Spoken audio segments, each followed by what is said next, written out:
Hello and welcome back to Health and Healing. I'm your host, Dr. Michael Hess. This is episode 4, which I've entitled Water of Life. And Health and Healing is brought to you by the Scott Valley Seventh-day Adventist Church. As you may guess by the title, in this episode we're talking about water and its role in health and healing. So first of all, we're going to be looking at drinking water. We all know that we need to drink water.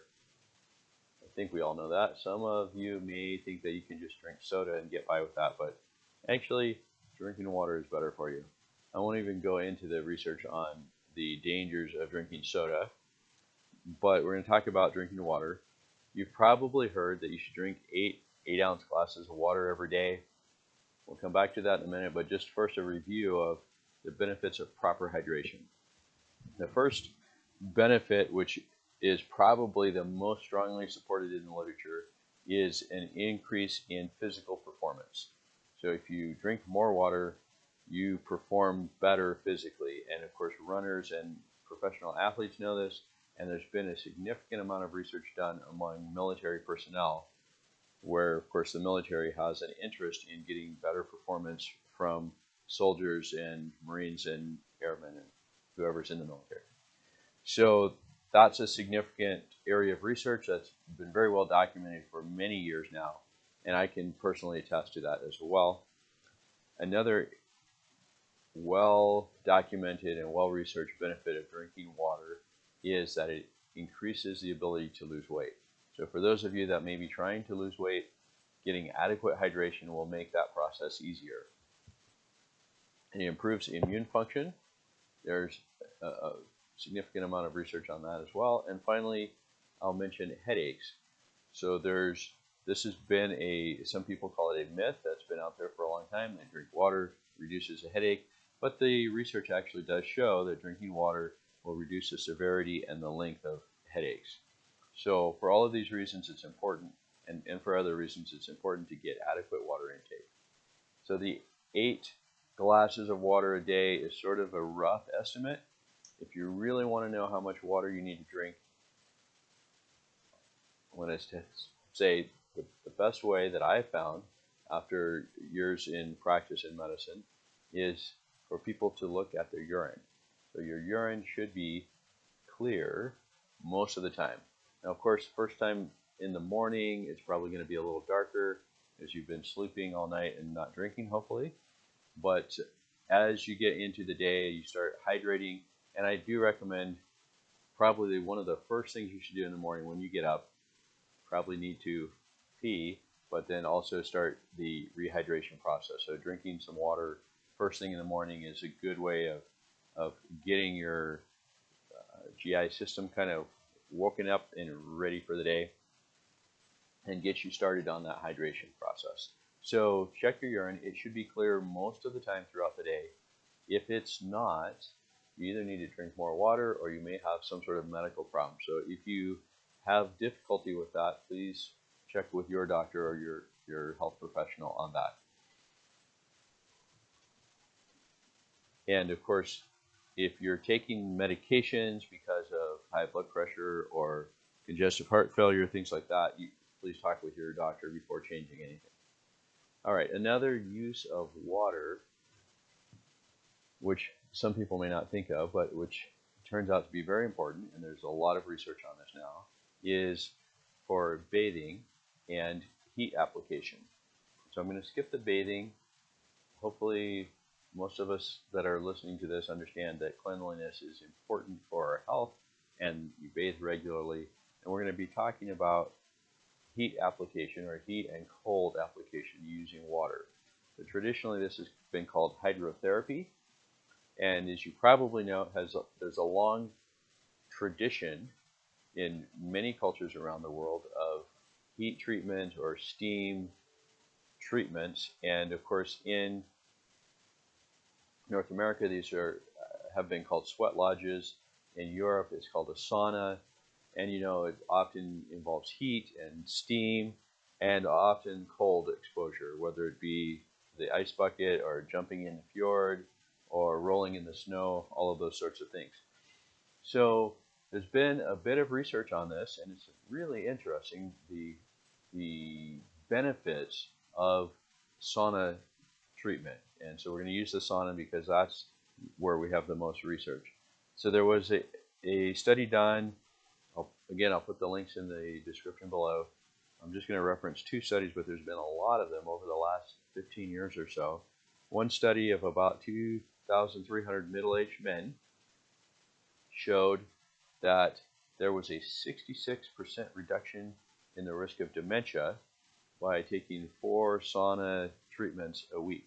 So that sounds pretty significant. Right now there's a lot of angst in our society. The rates of Alzheimer's dementia are increasing. There's a lot of research going on, and there's a lot of uncertainty about that. There's only a few treatments that have been approved for it, and they don't really work all that well most of the time. So really our best course of action is prevention. And here's something that has clearly been shown to reduce the risk for dementia. So that's one. Another study looked at the risk of dying and the risk of cardiovascular events.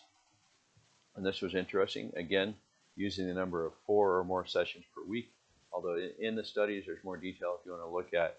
They broke it down into 1 or fewer, 2 or 3, and then 4 or more.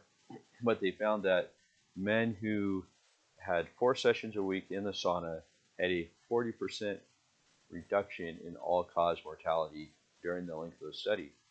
That is pretty dramatic. That's very significant reduction in the risk of dying, 40%. And I believe that study was conducted over a period of more than 20 years. So it was a lot of data that was collected. And then here's an interesting one, which is especially of interest to us right now. And if you look at the link on this one, it does actually mention the current thing that's happening. A study evaluating the risk of pneumonia showed a 19% reduction in risk of pneumonia for those who did regular sauna bathing. So that's something to think about right now, because there's this pneumonia thing that's going around a lot.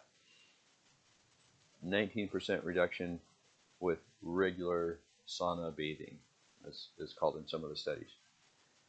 So based on this research and a bunch of other research, it's pretty clear. I think we can recommend a 15 to 20 minute sauna treatment 4 times a week or so.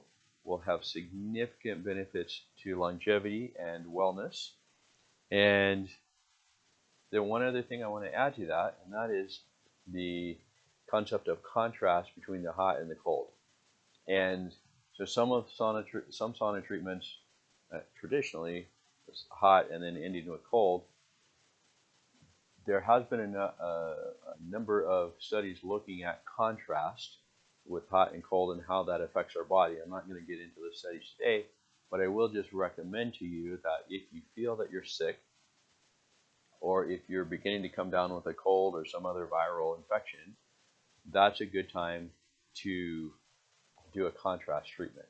And in fact, there was one study done not too long ago where people, they divided them up into 4 groups. They had these people take their regular shower in one group, a regular hot shower, and then the other 3 groups were the hot shower followed by either 30 seconds of cold, 60 seconds, or 90 seconds of cold.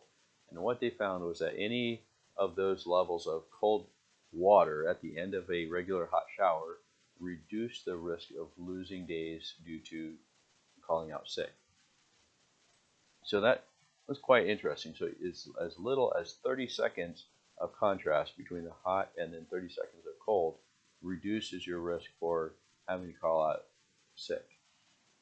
I'm going to take it one step farther and recommend that if you feel, so that's a recommendation for daily practice. Your regular shower, end that with cold, build up your tolerance to that, and there's a lot more research on that, which we'll get into another time perhaps. But if you feel that you're fighting something, you get that little sense like you have a little congestion, maybe a little sore throat, maybe, or maybe you were exposed. You had a friend or a relative who got diagnosed with a thing, or maybe you just had somebody that just coughed or sneezed in your face and you know you're exposed. That would be a good time to actually up the ante a little bit. And how I recommend doing that is getting in the shower, taking a good hot shower, or you can do this in the sauna, getting in until you have a good sweat going, and then turn that all the way over to cold for about a minute. And you want that kind of shock on your skin, but then go back to the hot until you're sweating again. And I know if you're in the shower, you're all wet, but you can feel when you're sweating. When you have a good sweat going again, hit the cold for another 60 seconds or so, and then go back into the hot one more time until you have a good sweat going, and then finish with another minute of cold. Scrub dry with a towel. You're going to bundle up with, I usually just pull on sweats and take an extra blanket, hold that in my bed and lay in there. Sometimes I doze off a little bit, or sometimes I read or meditate or whatever. And then after a period of time, you'll be sweating profusely. And then after a period of time, that induced fever will break, the sweating will calm down, and then it's time to get out, take off all the wet stuff and dry off again, put on some clean, dry clothes, and you're ready to go about your day. I do recommend, if you feel that you have some sort of illness, infectious disease, you should do that probably twice a day just to boost your immune system. And I can testify that that has worked well for me over the years, and a number of my friends and acquaintances and patients as well. All right, so I think that's where we're going to leave it. There's so much more on the use of water. We don't have time to cover it all today, but that should get you started. Again, I'll leave the links for those studies in the discussion, or in the description below. Please, if you have any questions, comments, please put them in the comments below. I'll respond to those when I get a chance. And the next episode, we're going to be discussing the importance of sunlight and the role that sunlight plays in our health. And that's going to be very interesting. There's a little controversy there, but that's okay. We're not afraid of controversy. We are just searching for the truth. So until next time, be safe, stay well, and God bless you, my friends.